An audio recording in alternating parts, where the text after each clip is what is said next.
பெண்களை வந்து வழிபட விடணும்னு சொல்லி உச்சநீதிமன்றம் கூறிய போது பாஜக அதை நிராகரித்தது, அதுக்கு அப்போஸ் பண்ணியிருந்தது. ஆனா சபரிமலை ஐயப்பன் கோயில பெண்களை வந்து வழிபட அனுமதிக்கணும் அப்படின்னு சொல்றாங்க பாஜக. அதை வந்து உச்சநீதிமன்ற தீர்ப்புக்கு எதிராக சொல்லியிருந்தது.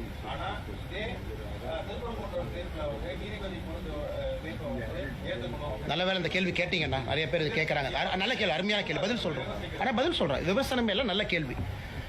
100 ஆண்டுகளுக்கு முன்பு திருப்பரங்குன்றத்தில் தீபத்தூண்ல தான் தீபம் ஏத்துனாங்க. 100 ஆண்டுகளுக்கு முன்பு, 100 ஆண்டுகளாகத்தான் தீபத்தூண் ஏன் கட்டி வைக்கணுங்கண்ணா? ஒரு கோவில் 1200 ஆண்டுகளுக்கு பழமையான ஒரு கோவில், அந்த கோவில்ல தீபத்தூண் எது கட்டி வைக்கணும்? தீபம் ஏத்துறதுக்கு. 100 ஆண்டுகளுக்கு முன்பு தீபம் ஏற்றி இருக்கிறாங்க, 100 ஆண்டுகளாக ஏற்றப்படவில்லை. ஆனா சபரிமலையில 100 ஆண்டுகளுக்கு முன்பு பெண்கள் உள்ள போனாங்களா? போகல. புதிதாக ஒரு விஷயத்தை சொல்லும் போது எதிர்க்கிறோம், ஆகம சாஸ்திரத்துக்கு எதிராக சொல்லும் பொழுது எதிர்க்கிறோம். 100 ஆண்டுகளுக்கு முன்பு தீபத்தூண் இருந்துச்சு. ஆனா 100 ஆண்டுகளுக்கு முன்பு சபரிமலையில பெண்கள் உள்ள போனாங்களா? இல்லை. சபரிமலையில ஆண்டாண்டு காலமாக இருக்கக்கூடிய வழக்கத்தை மாற்றி புதுசா ஒரு பொய்யை சொல்லும் போது நாங்கள் எதிர்க்கிறோம்.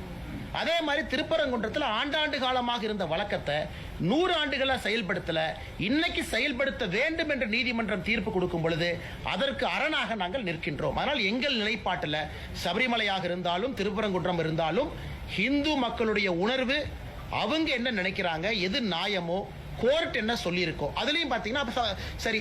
சபரிமலை எதற்காக கோர்ட் அப்பீல் நிறுத்தி வச்சாங்க? இந்த போராட்டத்தை பார்த்தாங்க, தவறுன்னு புரிஞ்சுக்கிட்டாங்க, அப்பீல் வந்து போச்சு, கேரள அரசே தான் ஸ்டாண்டை மாத்துச்சு. அதனால் இன்னைக்கு இந்த மாதிரி ஒரு குழப்பமான ஒரு விஷயத்தை திமுக சொல்றாங்கன்னா உங்களுக்கு சபரிமலை இஷ்யூவும் புரியல, திருப்பரங்குன்ற இஷ்யூவும் புரியல, ரெண்டையும் குழப்பி சொல்லுகின்றார்கள். எங்களை பொறுத்தவரை எங்கள் நிலைப்பாடு சமமாக சரியாக இருக்கு.